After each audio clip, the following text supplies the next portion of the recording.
Samaan aikaan sitten vuonna 2001 sä, Oskari, googletit internetistä tätä sanaparia Opus Dei.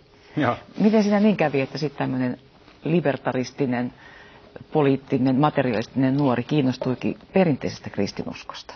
No tosiaan mä luin hyvin paljon silloin ja sitten kiinnostuin niin kuin joidenkin juttujen kautta sitten tämmöisestä niin kuin, kristinuskosta ja erityisesti mun jotenkin ihan vaikea sanoa miksi, mutta katolisen kirkon filosofinen traditio oli sellainen, joka niin kuin todella niin kuin nappasi mut. Että mä olin niin kuin, vau, että täällä on jotain niin kuin hyvin erityistä, jotain tosi paljon syvällisempää ja niin kuin todempaa kuin mitä tässä meidän niin kuin nykyajattelussa tuppaa olemaan.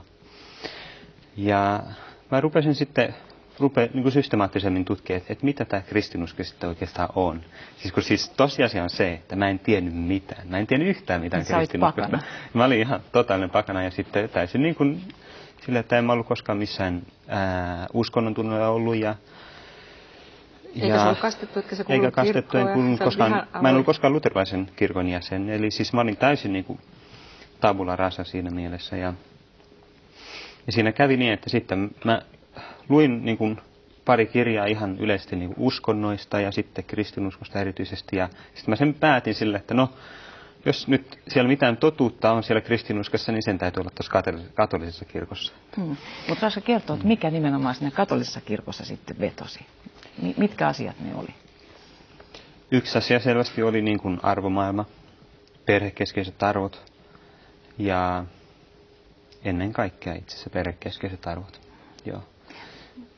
Mä oon hyvin niin kuin lapsirakas ihminen ja sillä tavalla koin, että tässä on jotain oikeasti arvokasta, joka meiltä on nyt vähän hukassa. Se on ihana elämän paradoksia, että se oli tämä perhekeskeinen arvomaailma, ja sä haaveilit suuresta perheestä, ja sä päädyit sen kautta selipaattiin. Elämä on sellaista. Niin. Kyllä. Ongelma oli, että oikeastaan mä en tiedä, mitä se tarkoittaa. Mä en tiedä, miten tullaan katolilaiseksi, ja mä en tuntenut ketään katolilaista. Oli vähän niin kuin mistä se lähtee liikkeelle. Ja sitten mä luin jotain internetistä tästä opusteista, ja mä heti kiinnostuin, että mikä tää tämmönen on. Ja pistin sen Googleen ja löysin kotisivut ja otin yhteyttä niiden tämmöisen meidän keskukseen Helsingissä. Ja sovin, että mä voisin tulla se päivä, oliko se nyt just joulun jälkeen silloin 5 vuotta sitten. Ja sitten silloin lähtiessä oli vähän sille, että mikähän tämä nyt oikein on tämmöinen Opus Dein keskus. Ja mun niin kuin ensimmäinen mielikuva oli sille, että tämä on varmaan joku tämmöinen niin puolueen päämaja tai joku tämmöinen, siellä on toimistoja ja joku kokoushuone ja ties mitä. Ja siis en mä tiedä mitä se voi olla. Sitten mä saavuin sinne, niin kuin se oli siinä Fredalla, semmoinen vaan niin kuin normaali kerrostalorappu. Menin sisään, ylös ja sitten tulin sisään täysin tavalliseen asuntoon.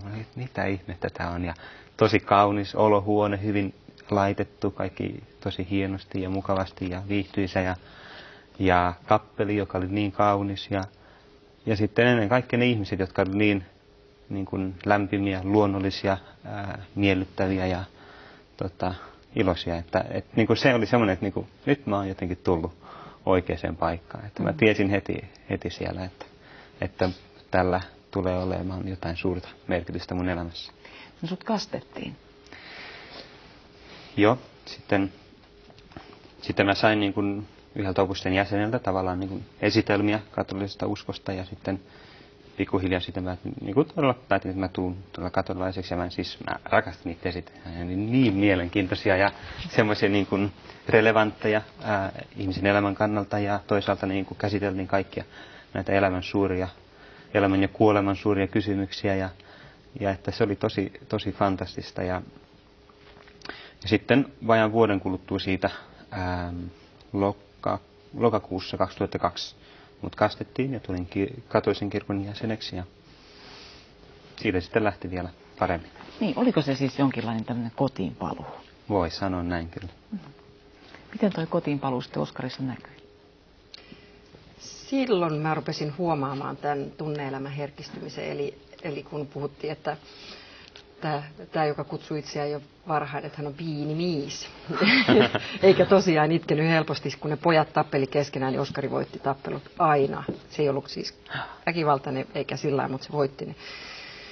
Ja sitten kun se rupesi käymään se Opus Deissa, niin jotenkin pikkuhiljaa rupesi tapahtuu se, että kun me keskustellaan, niin tämä tämmöinen kyynelten nouseminen, mikä tässäkin ohjelman aikana on tapahtunut, niin se muutos rupesi tulee silleen, että tunne-elämässä tapahtui jotain herkistymistä, avautumista. Et sua ei pelottanut, että mihin ihmeeseen poika oikein on sekaantunut? Mua ei kyllä missään vaiheessa pelottanut, mutta mä en ole kyllä ollenkaan ollut sen tyyppinen, että mä olisin jotenkin rakentanut jotain odotuksia, että mitä minun jälkeläisistäni pitäisi tulla, koska mä itse olin kuitenkin silloin aluksi nuoressa aikuisuudessa niin kuin kuljin omia haparointeja ja toisten odotuksia ja omaa etsimistä, niin mulle koskaan ei tullut sellaista tunnetta, että mikä mä oon sanomaan, että toi tie olisi väärä. Miten mä voisin tietää, että se olisi väärä. Ja intuitiivisesti mun on ollut, mä luulen, että mun on ollut kaikkein helpoin tajuta. Siis jos tarkoitan niin kuin meidän tuttavaa piiriä, sukulaisia, ystäviä, niin mä en ole kokenut siinä mitään järkyttävää koko aikana. En piikkivöissä, en missään niin kuin tämmöisessä, mitä puhutaan. Oskari, jolla oli niin terve suhde väkivaltaan, niin mä en ymmärsin, että tällä ei ole tekemistä sen kanssa. Sä selitit ihan hyvin tästä kuolettumisesta, että se on itse kurja ja se oli sulle luontaista. No Oskari, tosiaan kävi niin, että sä suunnittelit tulevaisuutta perhekeskeisenä suurperheen isänä, mutta oliko se Jumala, joka päätti toisin? Voi sanoa näin kyllä, että Jumalalla oli toisenlaisia suunnitelmia. Että mulla nyt oli tämmöisiä niin kuin, sanotaan niin, että mä on hyvin niin kuin lapsirakas ihminen ollut aina ja huomasin sen niin kuin sitten meidän Juuson kautta hyvin vahvasti, kun olin sitten joskus mukana hänen niin kuin koulun toiminnassa joskus sijaisena ja semmoista. Ja armeijasta tultuassa olit siellä kyllä olin sivarina siellä. Vuoden. Loistava vuosi, parhaita vuosia täytyy sanoa koko elämässä. Niin paljon opin lasten kanssa olemisesta. Ja mun suhtautuminen, niin kuin, sanotaan niin, että mun suhtautuminen naisiin oli hyvin vahvasti sellainen, että olisi tosi kiva löytää joku niin kuin hyvä, niin kuin älykäs ja kypsä ihminen, jonka kanssa voisi perustaa perheen. Mutta sitten tuli sitten omassa niin kuin rukouselämässä asioita, jotka huomasin, että itse asiassa mä en ole varma, onko toi se, mitä multa odotetaan. Sitä ei ole helppo sen niin kuin konkreettisemmin selittää, että miten se on mahdollista, että on jotain kommunikaatiota Jumalan kanssa, mutta mä uskon siihen, että se on ihan mahdollista päivittäisellä tasolla. Niin, Jumala ilmoitti sinulle, että sinun pitää sitoutua selibaattiin. Jumala ei ilmoittanut sitä sinänsä, mutta se antoi mun ymmärtää hyvin selvästi niin, että ei jäänyt mitään epäilyksiä, että mulla on kutsumus seurata tätä Opus Dei numerarin jäsenen tietä. No miten sitten hyväksyä tuommoinen selibaatin vaatimus? Sä oot kuitenkin aktiivinen nuori mies, jolla on kaikki elämä edessä. Siis nehän ei ole mitenkään ristiriidassa keskenään suinkaan. Että on totta, että siihen riittyi vaikeita valintoja ennen kaikkea sen sitoutumisen kautta. Ja mullahan oli sitten hyvin vahva se tietoisuus siitä, että mä en lähde kokeilemaan tällaisia asioita. Että jos mä valitsen ton ja sanon kyllä tavallaan tuohon kutsuun, niin mä teen sen tosissani. Ja sen vuoksi sitten kävi jopa niin, että mä odotin hyvin pitkään.